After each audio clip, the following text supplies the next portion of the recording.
Y bueno, déjenme, comienzo también a compartir.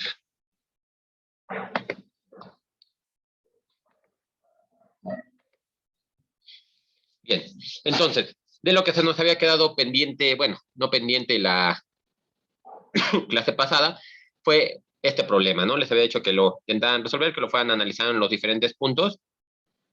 Entonces, nada más déjenme lo retomo para con relación de esta gráfica, empezamos a definir el tema de continuidad, como les decía, ¿no? Entonces, lo que habíamos quedado de trabajo, bueno, para que analizaran, era ver los límites laterales, ¿no? Ya habíamos comenzado, por ejemplo, con el punto inicial, ¿no? Aquí tenemos la función definida en el intervalo 0,4 de esta manera, esta es nuestra función, y nada, será ver, por ejemplo, en el caso del punto x igual a 0, el caso, bueno, el punto igual a 0, entonces tenemos que el límite por la derecha existe, entonces nos podemos aproximar por acá, y el límite es igual a 1, que casualmente para este punto la función f de 0, la función evaluada en ese punto, es igual a 1, ¿no? Entonces, en este caso, el límite lateral y el valor de la función en ese punto son iguales.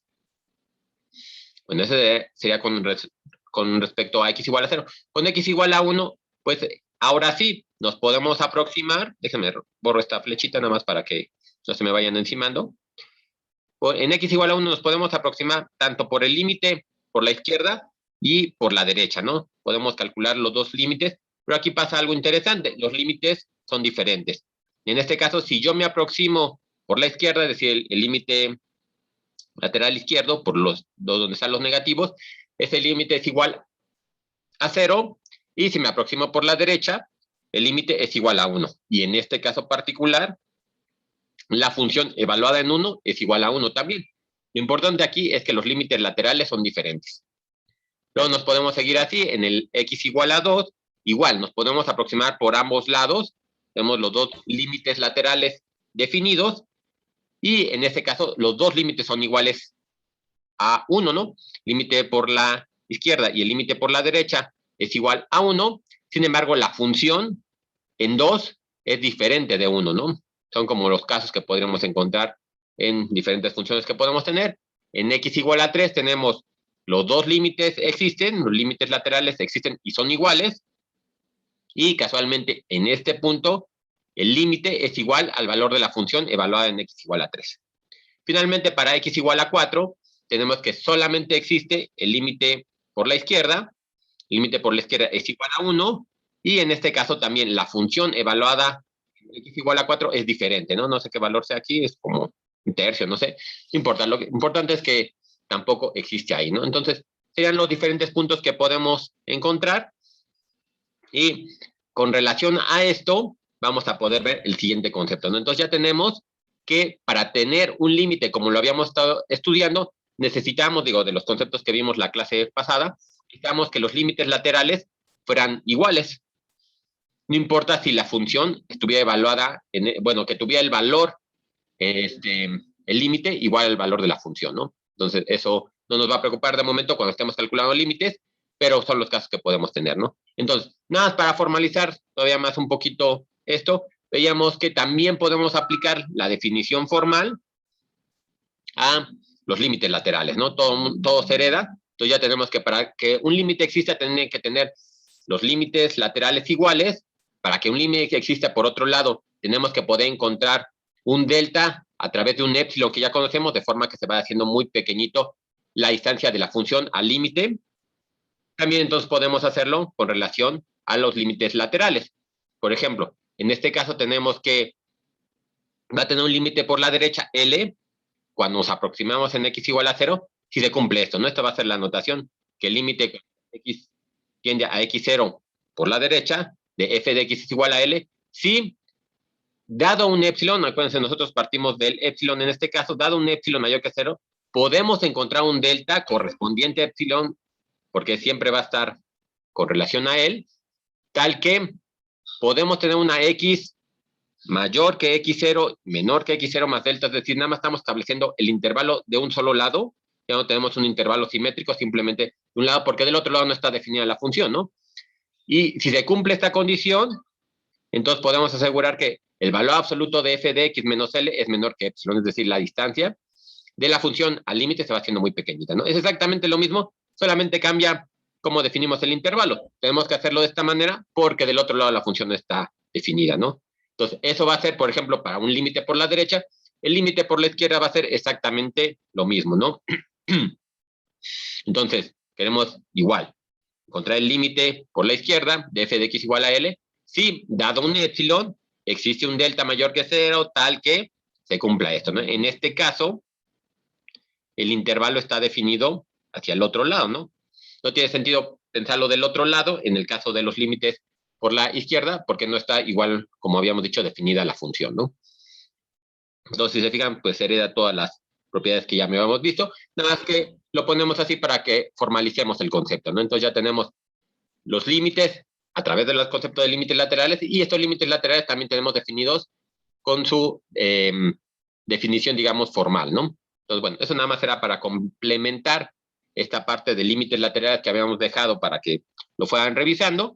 Y aquí les pongo, bueno, uno de los problemas que también habíamos dejado para que fueran pensando. Digo, nada más hice, bueno, lo resolví aquí nada más para que quedara claro para los que lo hayan intentado y nada más quieran verificar si les salió, o para los que no lo hayan podido hacer, pues que lo tengan resuelto, ¿no? De todos modos vamos a resolver unos problemas, como ya habíamos quedado, para que quede todo esto más claro. Les digo, esto va a ser el próximo lunes, yo espero, pero luego les comento cómo va a ser la actividad. Bien, entonces aquí la idea es determinar el límite de f de x definido de esta forma, si x0 es igual a 2, y encontrar el valor de delta si dado se tiene este epsilon, ¿no? Ya saben que nosotros podemos dar cualquier valor de epsilon, en este caso particular, nada más para este ejemplo, le ponemos de 0.05, ¿no? Pero podría ser cualquier otro valor, ¿no? Entonces, lo primero es encontrar el límite de esta función, el valor de L, ¿no? Como también habíamos dicho, la definición formal del límite no nos da las herramientas para determinar el límite. Eso lo tenemos que hacer como ya lo habíamos visto en otros casos. Pero bueno, eso ya lo vimos. Ya pueden ustedes rápidamente de esta función, yo espero que ya no sea tan oscuro la metodología, que puedan determinar que el límite es igual a 4. Ya saben, quitamos la indeterminación, vemos que tienen factores iguales arriba y abajo. En x igual a 2, por ejemplo, en este caso, hacemos los despejes necesarios y llegamos que el límite es igual a 4, ¿no? Eso ya lo tenemos como lo habíamos visto. Y entonces ahora sí, con relación a esto, vamos a ver cuánto tendría que valer delta para que nosotros podamos asegurar que la función y el límite están a una distancia máxima de 0.05. Entonces, aquí nada más pongo nuevamente la definición completa. Sabemos que dado un epsilon, existe un delta mayor que 0, tal que si se cumple esto, entonces se cumple esto. Acuérdense que esto tenemos una doble implicación, entonces lo podemos hacer de cualquiera de los lados. Si tengo una x suficientemente cercana a x0, tan cercana como delta, entonces forzosamente se va a cumplir que la distancia de f al límite es menor que una cierta distancia epsilon, ¿no? O al revés, si yo aseguro que la función esté una distancia epsilon del valor límite, entonces yo puedo encontrar una distancia delta a través del cual yo pueda asignar los valores de x para que siempre se cumpla esa distancia, ¿no? Son las dos implicaciones, la doble implicación.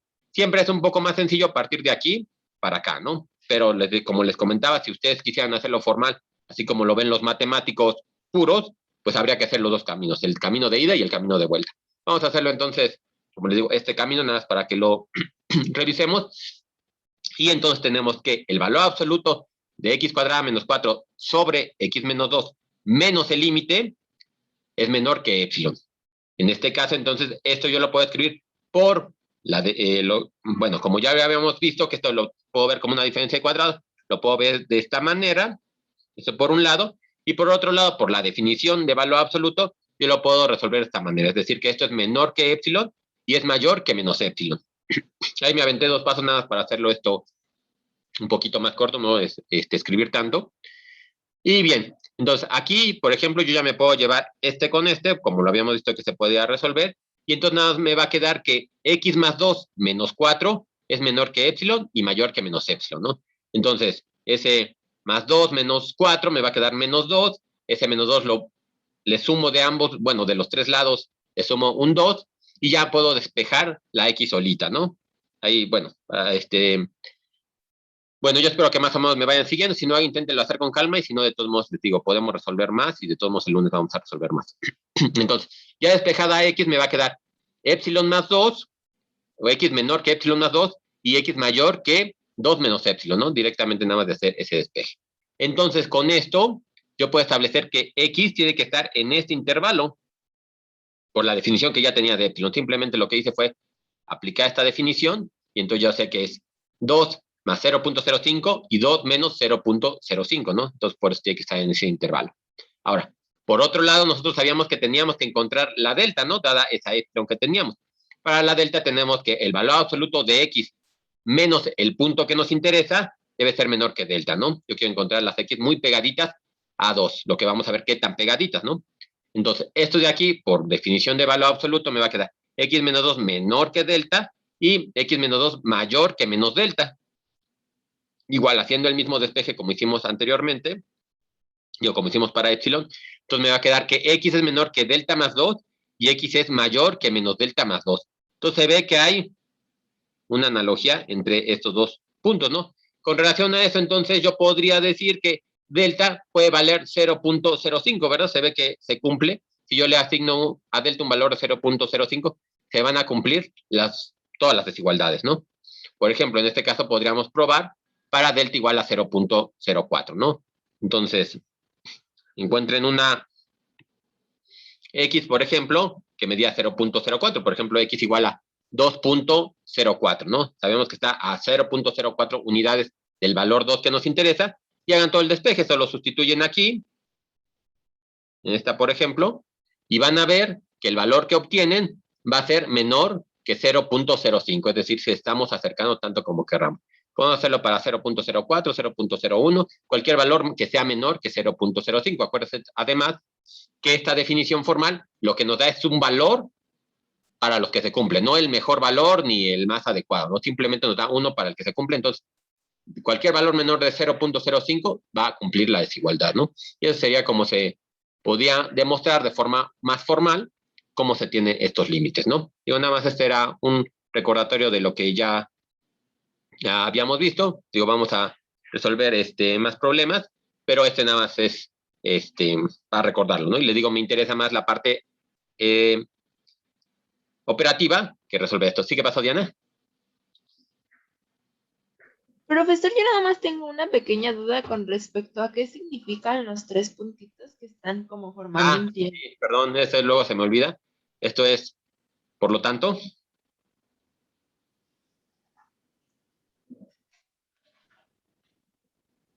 sí, luego lo pongo, les digo, no, porque nos da a los matemáticos flojera escribir. Entonces aquí, por lo tanto, dado esto, por lo tanto, se cumple que delta es igual a 0.5. Igual del otro que ya veo que ustedes para todo, ¿no?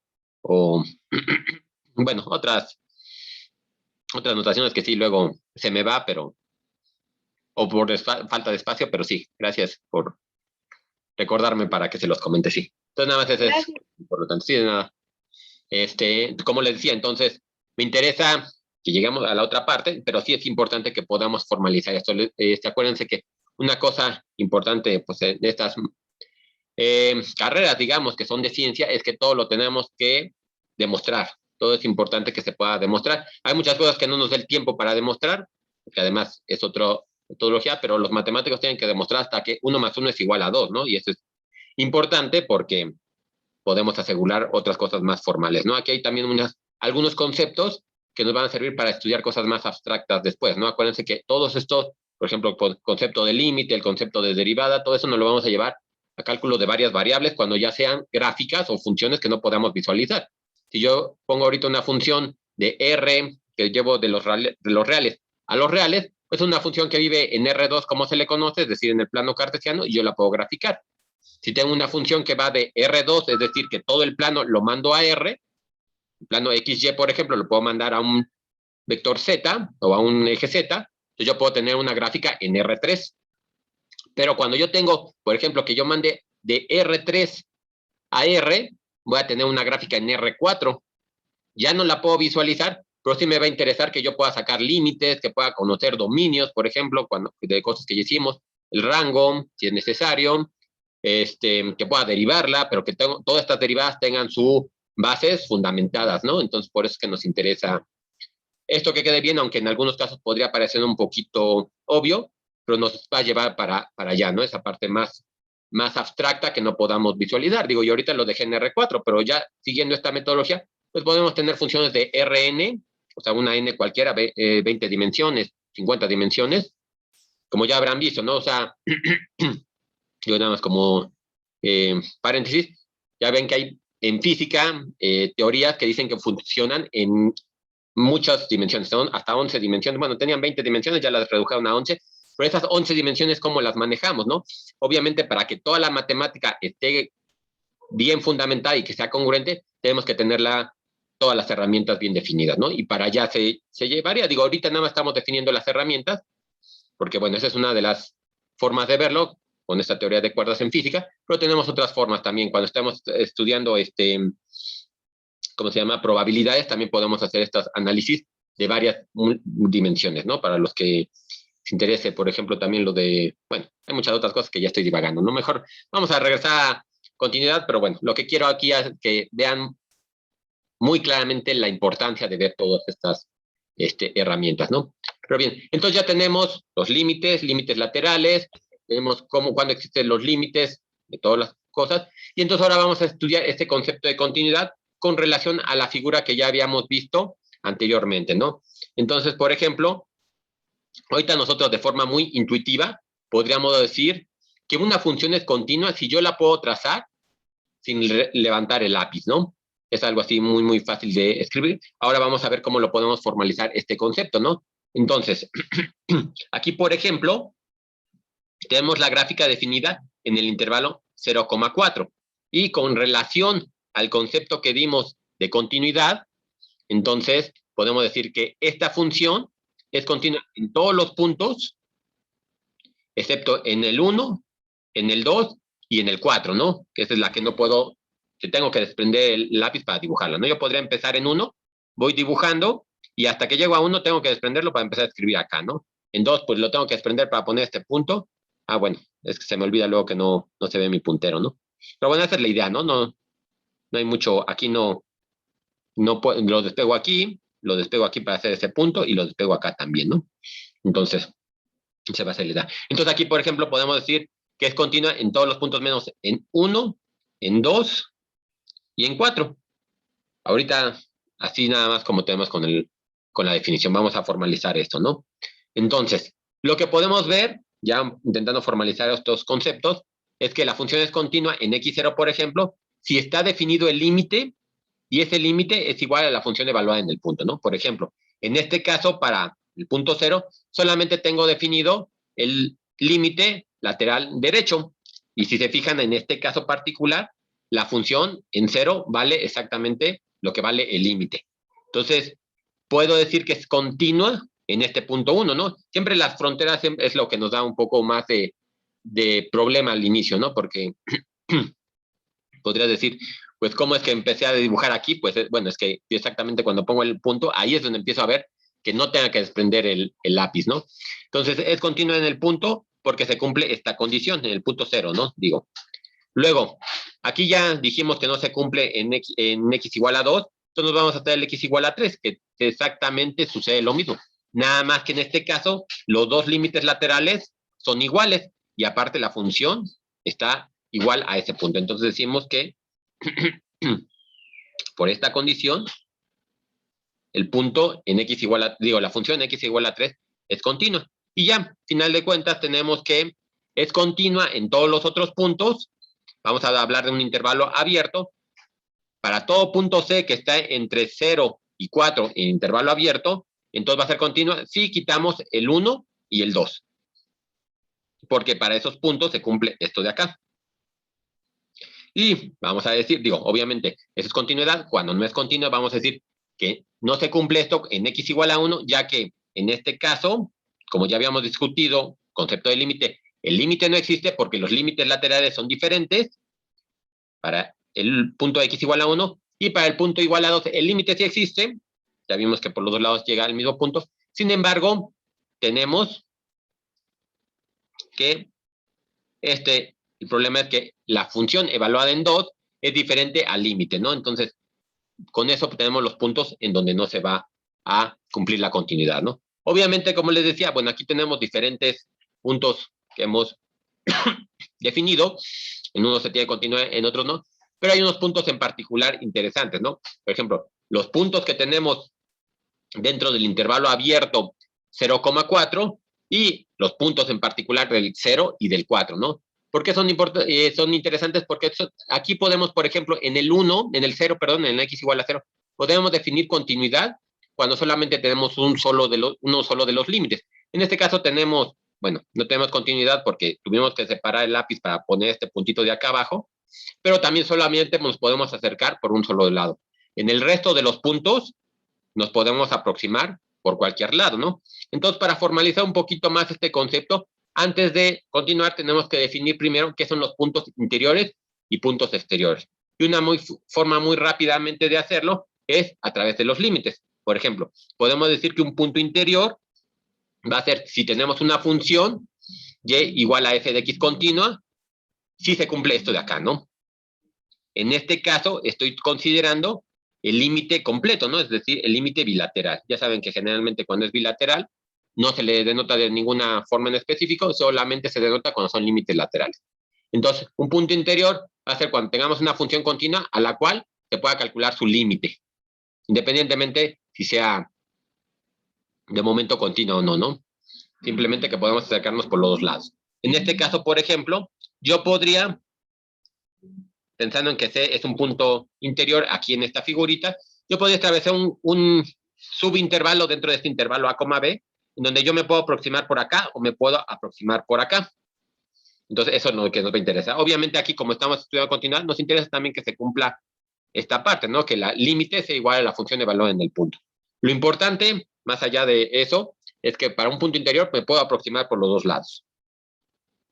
Para un punto frontera o un punto extremo, generalmente intento yo llamarle más bien frontera a punto extremo, porque punto extremo se puede confundir, como ya a lo mejor algunos de ustedes han visto, cuando tenemos los puntos máximos y los mínimos, ¿no? Generalmente para denotar de forma global estos puntos máximos y mínimos, se les llama puntos extremos. Entonces, prefiero llamarlo frontera, pero los puse aquí los dos nombres porque en algunos libros los llaman extremos, ¿no? Pero bien, entonces estos puntos frontera, pues va a ser similar a la definición, solamente que aquí vamos a tener solamente uno de los límites. Nos podemos acercar por la derecha o solamente nos podemos acercar por la izquierda, ¿no? Entonces vamos a decir que es un punto frontera si la función continua, bueno, va a ser continua en A o en B, y si ocurre este límite, ¿no?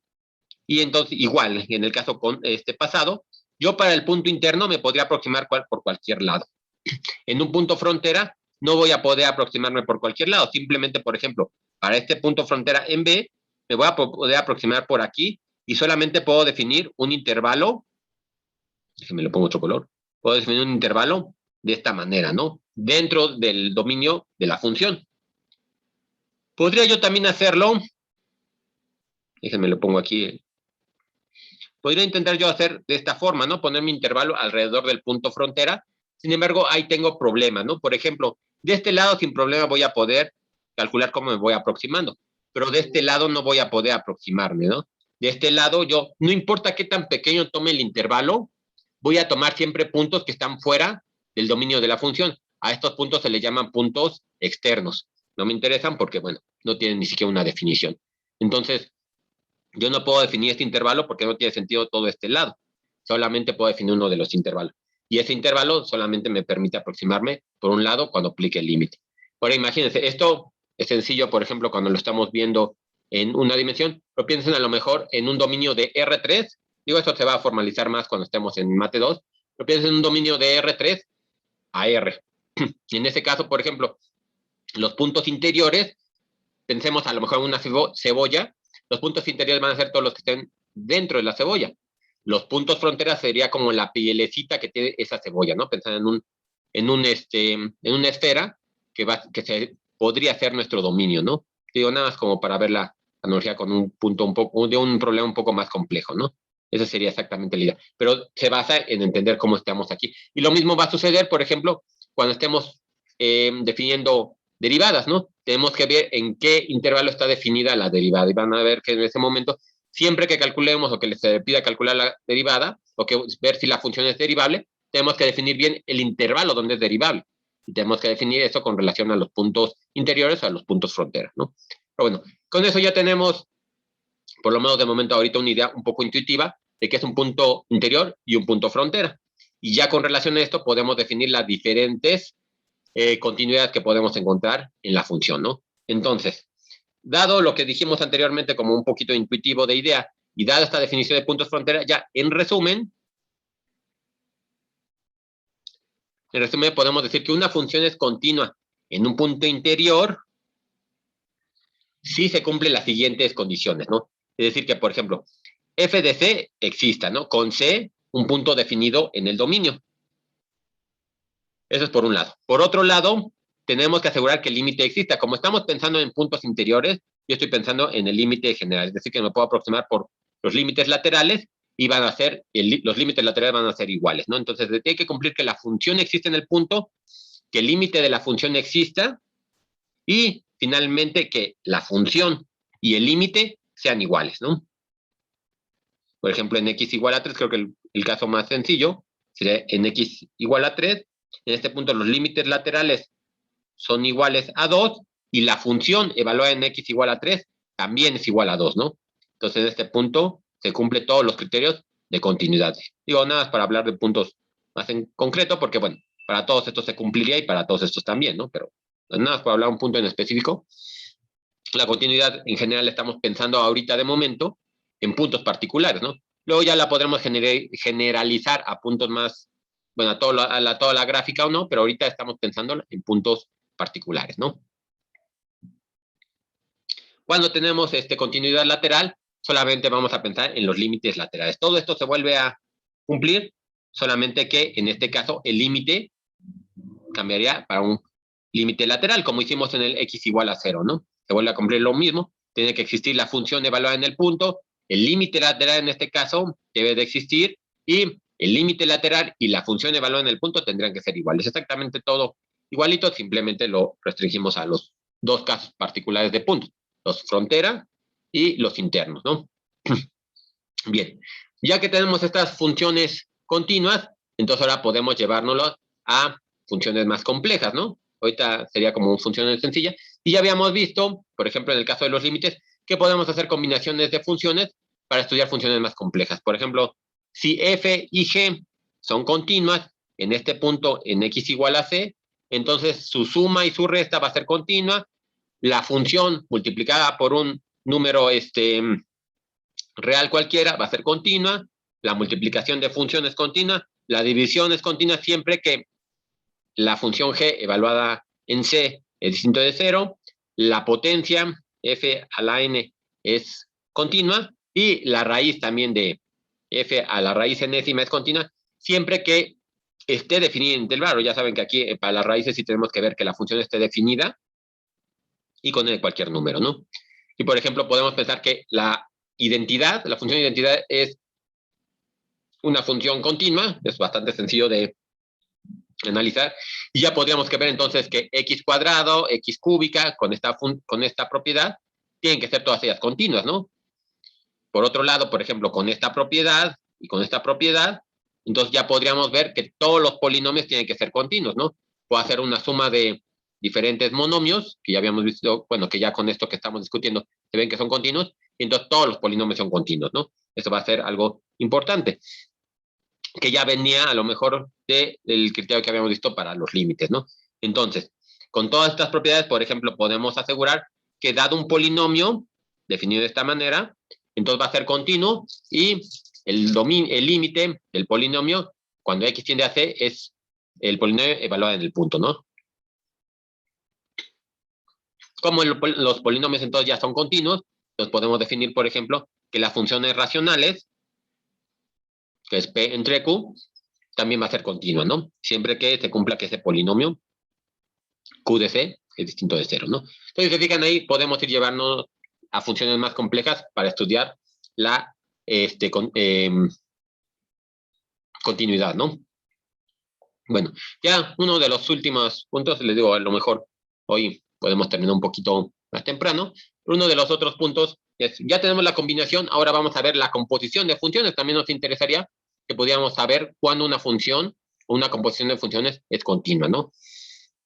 La idea muy en particular es que si f es continua en C y si G es continua para un punto X definido como f de C, entonces f compuesta con G tiene que ser continua, ¿no?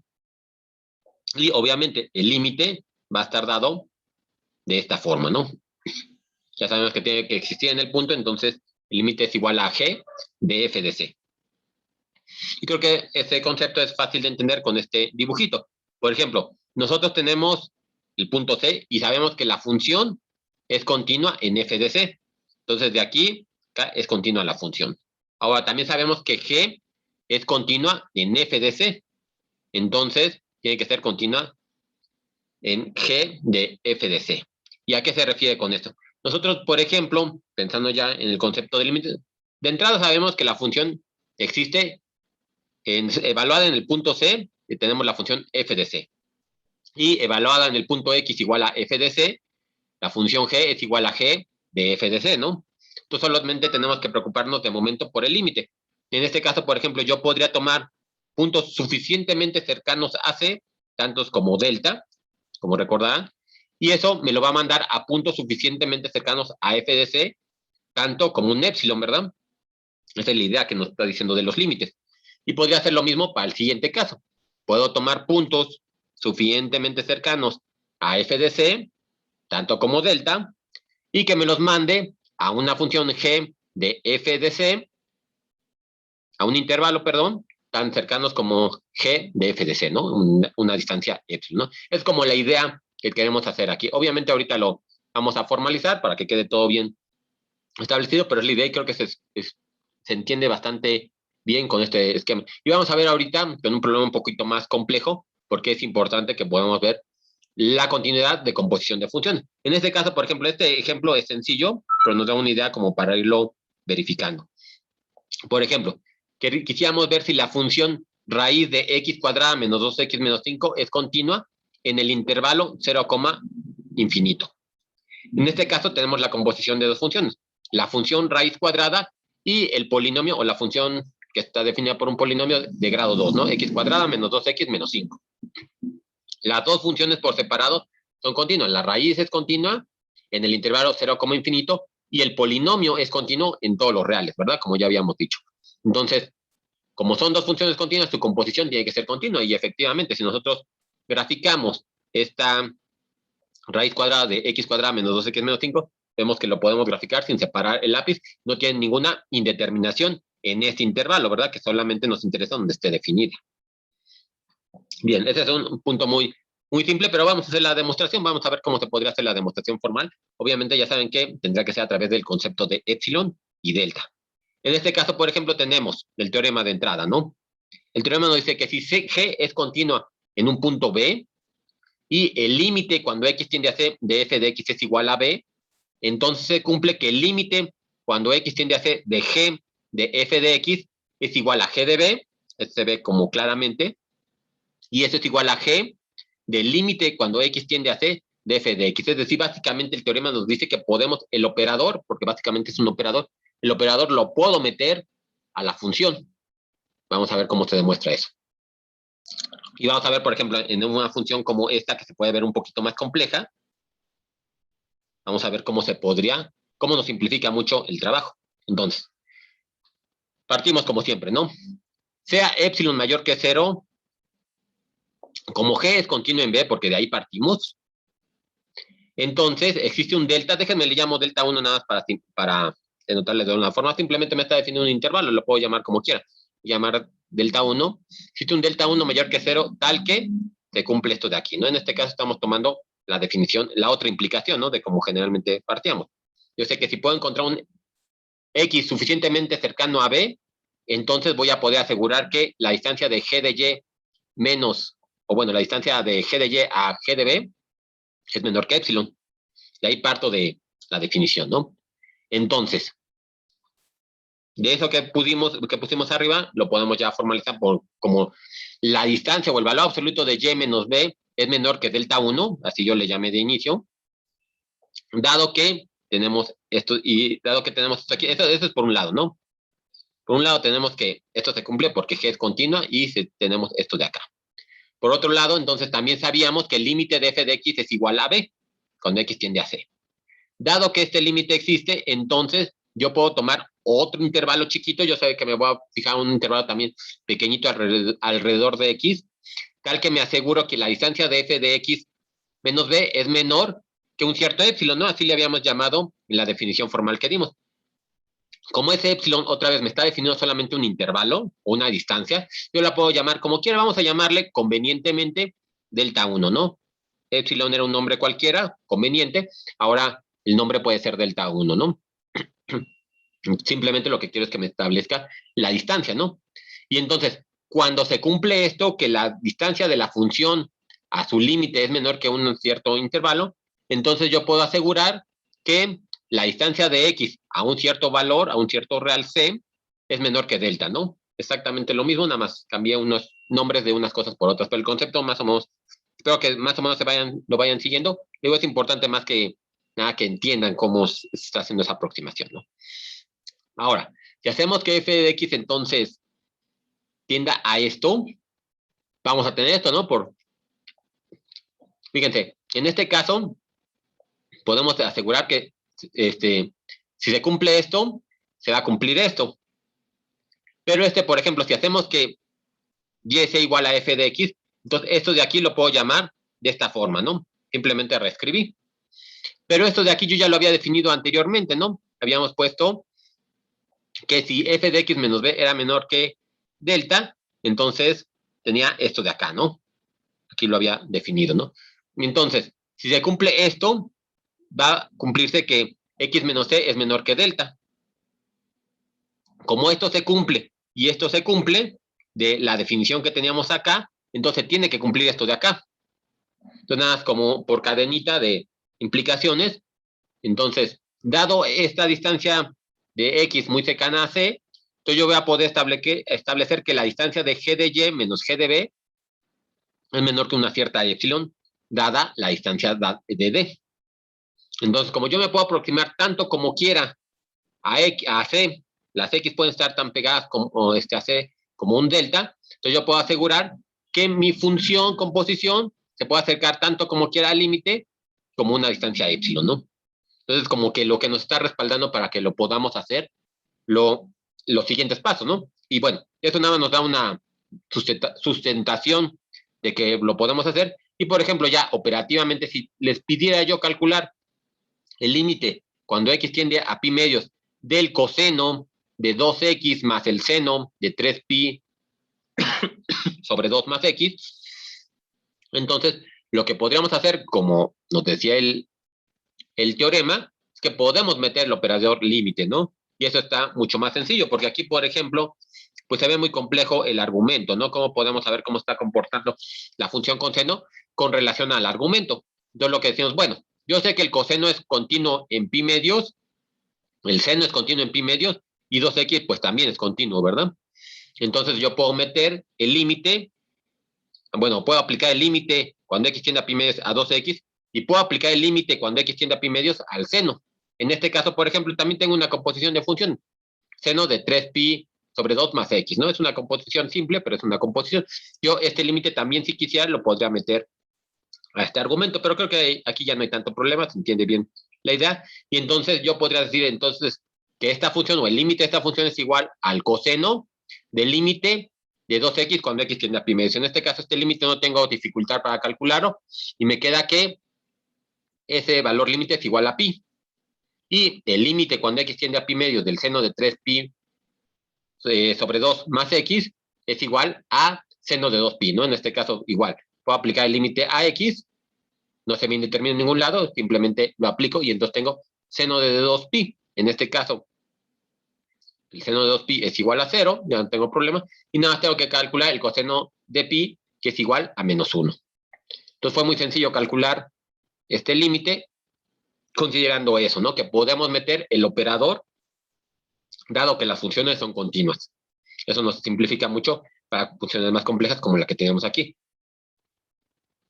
Ahora, bueno, ya saben, ¿no? Si hay alguna duda, igual me pueden ir deteniendo. Ahorita, digo, más que nada me interesaba que fueran siguiendo los pasos que hice para la demostración, más allá bueno, de poder reproducir esta demostración después, me interesa que se entienda y que puedan aplicarla, ¿no? Para este tipo de problemas, ¿no? Para casos más complejos, ¿no? Bien, entonces, ya tenemos, ya tenemos cómo determinar cuando una función es continua, cómo podemos utilizar este concepto de continuidad para establecer límites de funciones más complejas. Bueno, anteriormente ya también habíamos visto los límites laterales, todo ese tipo de cosas. Pero ahora nos va a interesar ver que también podemos hacer funciones continuas de funciones que no eran continuas originalmente, porque ya saben, ahorita nos va a interesar, o bueno, posteriormente nos va a interesar que trabajar con funciones continuas porque son a las que vamos a poder sacar la derivada. Obviamente, entonces me interesa poder ampliar mi espectro al que puedo yo trabajar, ¿no? Por eso nos interesa ver esta extensión de continuidad. Es un concepto chiquito porque es algo que ya hemos trabajado. Por ejemplo, piensen en esta función f de x igual a seno de x entre x. Ya la habíamos visto y eso a través de conceptos más que nada geométricos establecimos que su límite era finito. De hecho, es igual a 1 cuando x tiende a 0. En este aspecto, por ejemplo, si nosotros directamente queremos aplicar la sustitución cuando x es igual a 0, vemos que eso se indetermina. Podríamos pensar en ese caso que se comporta mucho como esta función 1 entre x, que también se indetermina cuando x es igual a 0. Sin embargo, cuando vemos los límites, vemos que en el caso del seno tiene un límite finito y en el caso de 1 entre x no lo tiene definido. En ese aspecto se diferencian las funciones. Y pensando entonces en funciones que tengan límite finito, nosotros podríamos hacerla continua, pues pegándole el punto, ¿verdad? Ya sabemos a qué tiende. Nosotros, por ejemplo, en este caso, esa función, déjenme la intento dibujar aquí. Es algo así, ¿no? Digo, ya exagerado. Es algo así la función. Entonces, puedo determinarla en todos los puntos, en x igual a 0 no sé cuánto valga, y luego puedo determinar todos los otros valores, ¿no? Pero en este caso, como yo sé que su límite por acá es 1 y su límite por acá es 1, yo podría pegarle ese punto sin problema y ya la puedo hacer continua. Con relación a eso, entonces yo puedo definir una nueva función f mayúscula, de forma que seno de x entre x es igual cuando x, bueno, tiene ese valor cuando x es diferente de 0 y tiene un valor de 1 cuando x es igual a 0. Entonces, esta función f pequeñita, f chiquita de x, no es continua en x igual a 0. Sin embargo, la función f mayúscula de x sí es continua en x igual a 0, ¿no? Y en ese aspecto, por ejemplo, digo, este es un caso muy simple, ¿no? Lo mejor muy específico. Pero ya habíamos hecho este concepto, por ejemplo, cuando trabajamos con polinomios, en donde tuviera factores, bueno, en funciones racionales, donde tuviéramos factores iguales arriba y abajo. Entonces teníamos un polinomio con ciertos factores, lo podíamos simplificar y construíamos un nuevo polinomio que ya no tuviera la indeterminación. En ese aspecto, de alguna forma estábamos construyendo una nueva función que ahora fuera continua en el punto, ¿verdad? Entonces, ese es nada más como para formalizar esta parte de lo que estamos haciendo, ¿no? Y aquí les pongo el concepto más general, en donde podemos definir esta f mayúscula.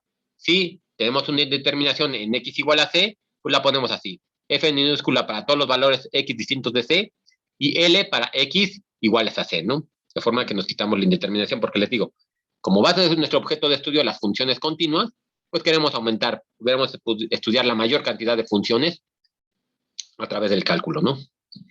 Bien, entonces digo, nada más era para formalizar ese concepto que ya me hemos visto. Y ahora sí, ya para terminar, ya este pedacito nada más, déjenme, definimos este teorema del valor intermedio para funciones continuas. Es importante porque este teorema nos sienta las bases, digo, no lo vamos a ver aquí, pero sienta las bases para el teorema fundamental del álgebra. El teorema fundamental del álgebra es el que nos dice de las raíces de los polinomios. No vamos a entrar en detalle de eso porque, bueno, salimos un poquito del tema que estamos viendo y nos interesa más bien enfocarnos en este tipo de funciones. Pero es importante porque, pues como su nombre lo dice, ¿no? El teorema fundamental del álgebra es el que se basa todo el álgebra para poder, y este teorema sienta las bases, ¿no? Establece por qué se puede ocurrir ese teorema fundamental, ¿no? Entonces, básicamente lo que dice es que si tenemos una función continua, definida en el intervalo A, B, y tenemos los valores f de A y f de B, entonces la función puede tomar cualquier valor entre esos valores, ¿no? Es decir, podemos encontrar un f de C igual a Y0 con C en el intervalo A, B. Entonces, aquí en este caso, por ejemplo, en el dibujito es más fácil de entender. Tengo la función definida en el intervalo A, B. La función es continua. Aquí, por ejemplo, tiene este comportamiento como DS, ¿no? Sin embargo, podría tener cualquier cosa. Y lo único que yo puedo establecer o que estar seguro es que como es continuo, entonces yo puedo tomar cualquier valor en este intervalo y la función va a estar definida. Aquí, por ejemplo, tomamos el valor de C y seguro yo voy a poder encontrar este Y0 con respecto a C, ¿no? ¿Y por qué nos interesa entonces para el teorema fundamental? Lo que nos está diciendo, déjenme pongo aquí otro dibujito, ahorita me regreso a la definición que tenemos ahí.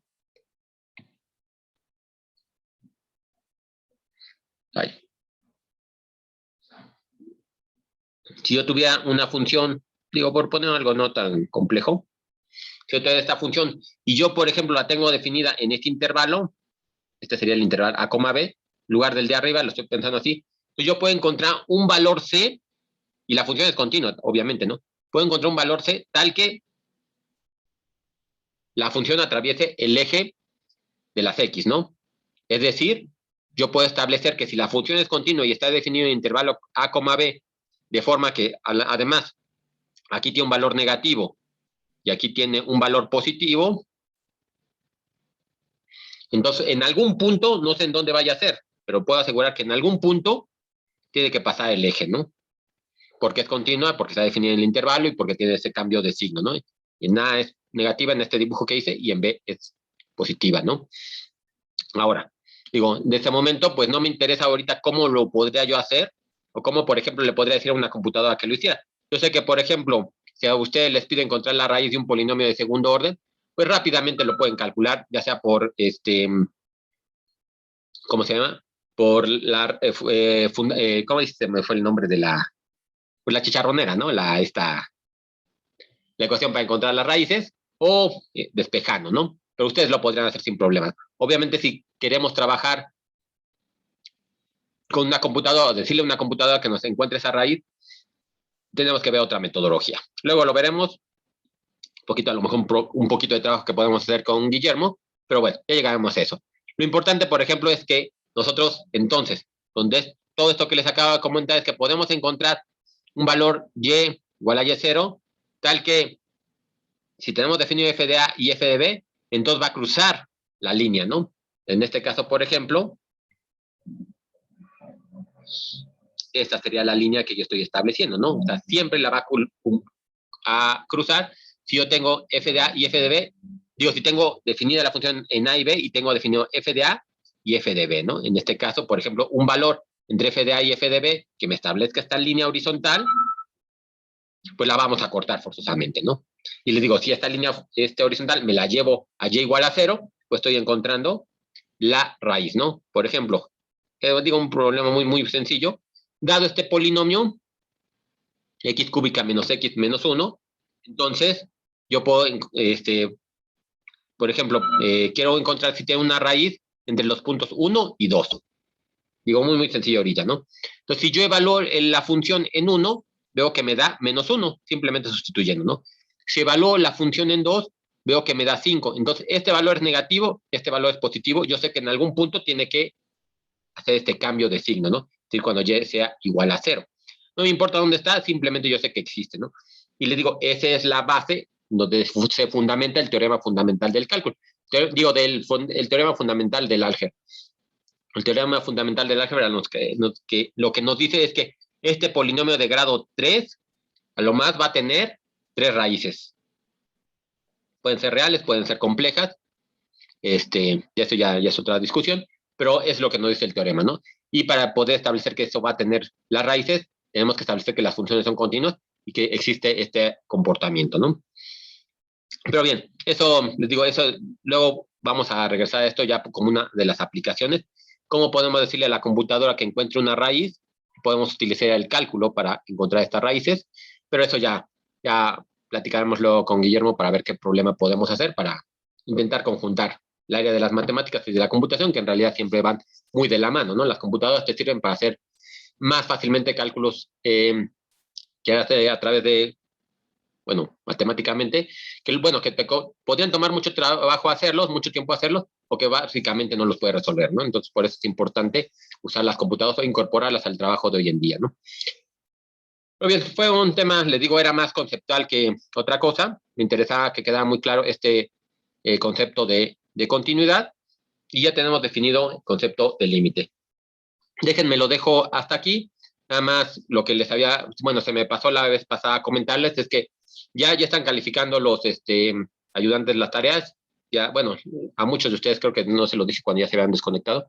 Ya no tardan en resolver, me quedaron de entregarlas a más tardar hoy, pero bueno, vamos a darle todavía hasta mañana, pero en principio no pasa de esta semana que ya tengan unas evaluaciones, ¿no? Vamos a intentar que no se alarguen tanto los tiempos, pero bueno, voy a intentar bueno, hablar con los ayudantes, ¿no? Para que vayan acelerando esta cosa. Las soluciones, porque sí les está poniendo, les están poniendo un poquito de comentario de sus errores que podrían tener, pero a lo mejor si alguien de ustedes quisiera tener una solución un poquito más en extenso de las tareas, nos vamos a tardar un poquito más en subirlas, porque algunos de sus compañeros se incorporaron un poco después al curso y entonces le estamos dando tiempo de que entreguen las tareas para estos que llegaron tarde, ¿no? Entonces no podemos subir las soluciones en el momento, pero nada más para que los tengan establecidos, ¿no? Entonces, no se preocupen, ya no tardan, pero sí, sí van a llegar. Otra cosa que se me faltó, bueno, que me faltó comentar la vez pasada, es que la clase pasada subí una liga, que se me olvidó comentar, que se llama Estrategias para encontrar límites.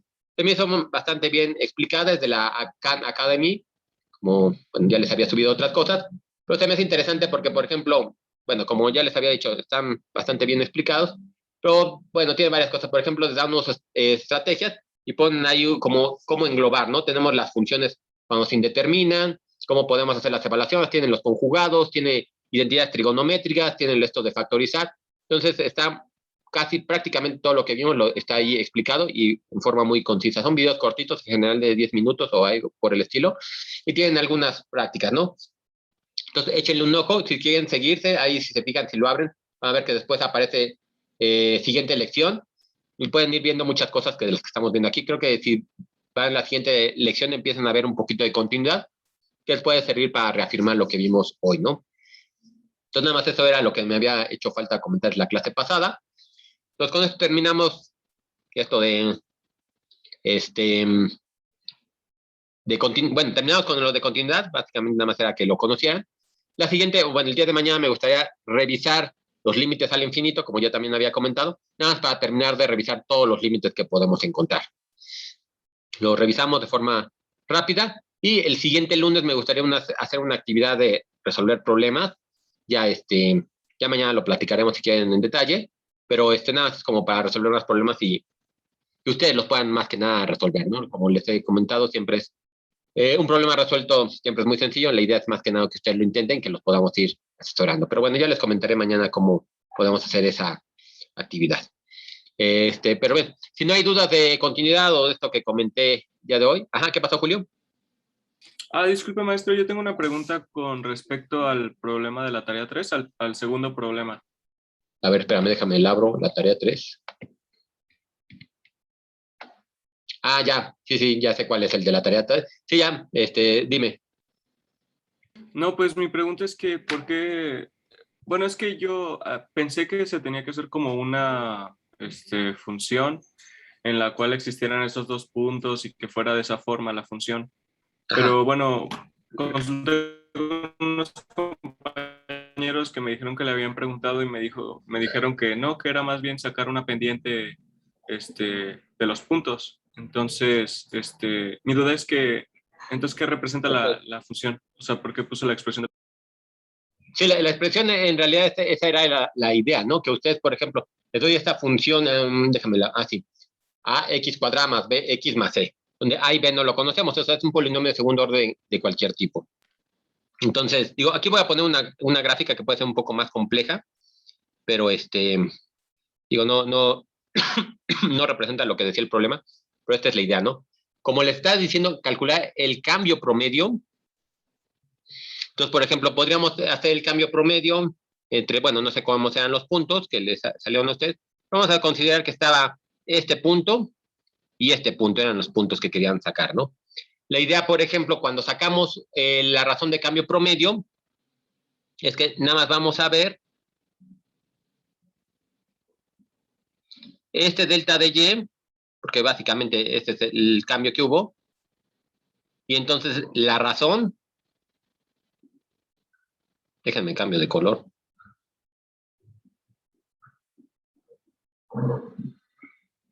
está por delta de Y en delta de X, ¿no?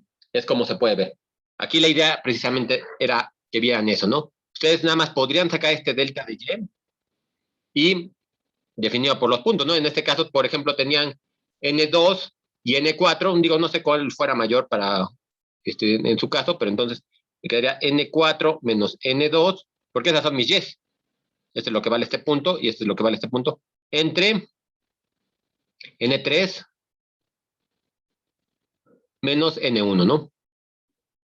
Porque sí, si ustedes regresaban a la ecuación f de x igual a ax cuadrada más bx más c, pues sí, pueden regresar y pueden formar toda esta curva. Y ese es el problema, por ejemplo, que tenemos con la razón de cambio promedio.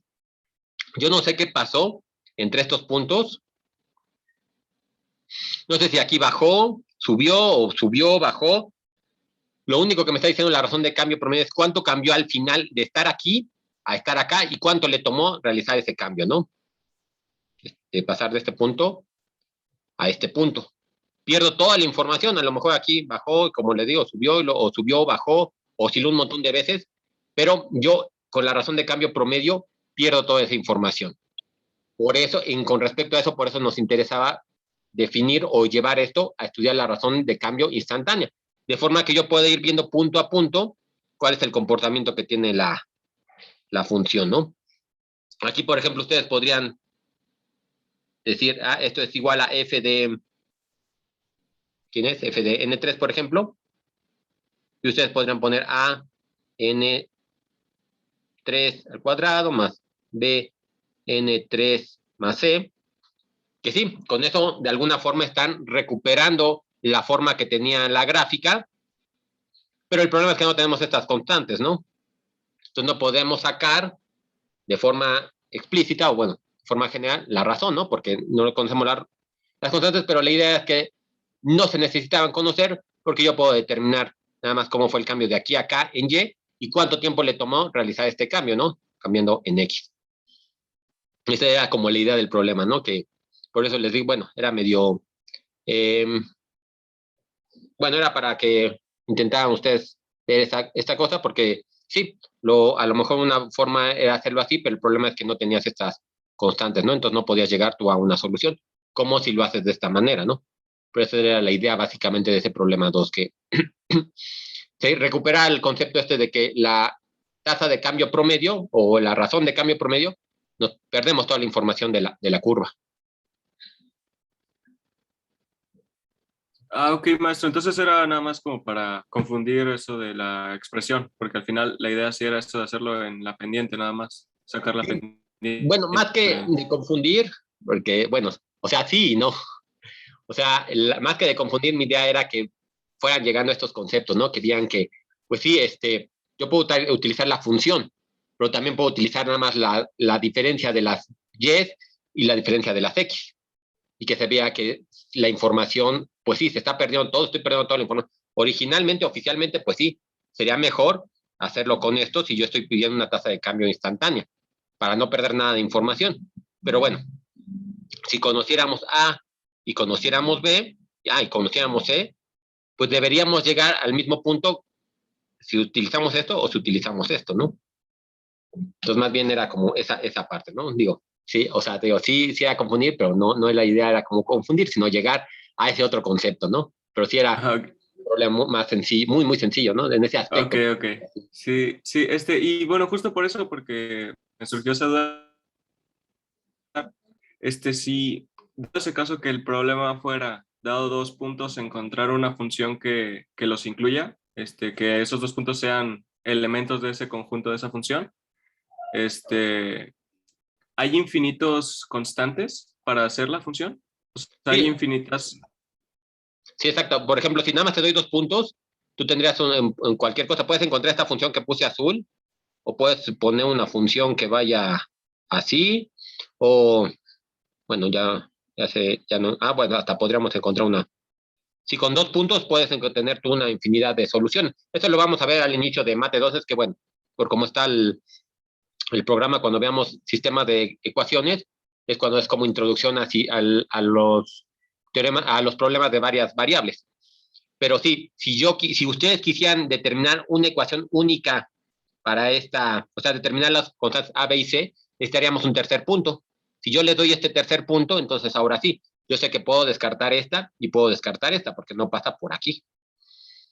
Pero bueno, Ok. esto ya nos vamos a solución de sistemas de ecuaciones y otras Y cosas. igual, o sea, habría infinitas soluciones a pesar de que fuera estricta esta forma de ax al cuadrado más bx más c. Aún respetando esa forma de función, ¿habría infinitas soluciones? Si no te dan puntos o solo te dan 2 puntos, sí, sí, igual. Ahí. Sí, porque aquí, por ejemplo, una función de segundo grado, que te doy yo 2 puntos aquí, pues podríamos tener esta función que va así, una función que va así, podría tener una función más amplia y así, ¿no? Digo ahorita por poner unas funciones simples, pero sí también tendrías una infinidad de soluciones si solo se te da 2 puntos. En este caso necesitaríamos tener por lo menos 3 para determinar todas las constantes A, B y C, y entonces ahora sí tu problema es único, ¿no? La solución. Ok, gracias, maestro. ¿Y sabe cuál es la forma más fácil de sacar, por ejemplo, la más sencilla, teniendo la información de los dos puntos, cómo sacar una expresión de una función que los incluya de la forma más fácil? Pues o sea, como tú tendrías la infinidad, por ejemplo, si te doy estos 2 puntos y tú tienes, no sé, entonces podrías, por ejemplo, encontrar f de n3 y f de n, ¿quién era? N1. Igual, ¿no? Aquí sustituyes. Cuando resuelvas el sistema de ecuaciones, bueno, ya me estoy yendo más adelante, digo, me estoy adelantando un semestre, pero cuando tú resuelvas el sistema de ecuaciones, te va a quedar en términos de una de las variables. A lo mejor te va a quedar que, no sé, que A es igual a 3 por N, perdón, 3, digo, estoy poniendo cualquier cosa, ¿no? 3 por C y B es igual a 1/2 de C. Llegarías a un sistema similar por solo tener 2 puntos. Y entonces tú dices, bueno, ¿cómo puedo quedarme con una solución? Pues les digo que C es igual a 1. Es bastante arbitrario tomar C igual a 1, ¿no? Pero con eso ya te aseguras que, entonces, dado este valor de C, yo puedo fijar el valor de B, puedo fijar el valor de A, y ya tengo una única solución para el sistema. Esa sería la forma en que se resuelven cuando solo te dan 2 puntos, ¿no? O cuando tienes un sistema con un número infinito de soluciones. Fijas uno de ellos. Ok, maestro, gracias. Entonces sí se puede hacer eso de ponerle un valor por ejemplo, a C. Sí, sí, sí, sin duda. Vas a ver Sí al se puede principio, hacer eso, de ponerle un valor. cuando estemos en sistemas de ecuaciones del... Digo, les puedo compartir algunas copias para que si quieren ir revisándolo, de todos modos se va a revisar en Mate 2, pero si quieren, les puedo compartir las copias en donde se hace de esta manera, ¿no?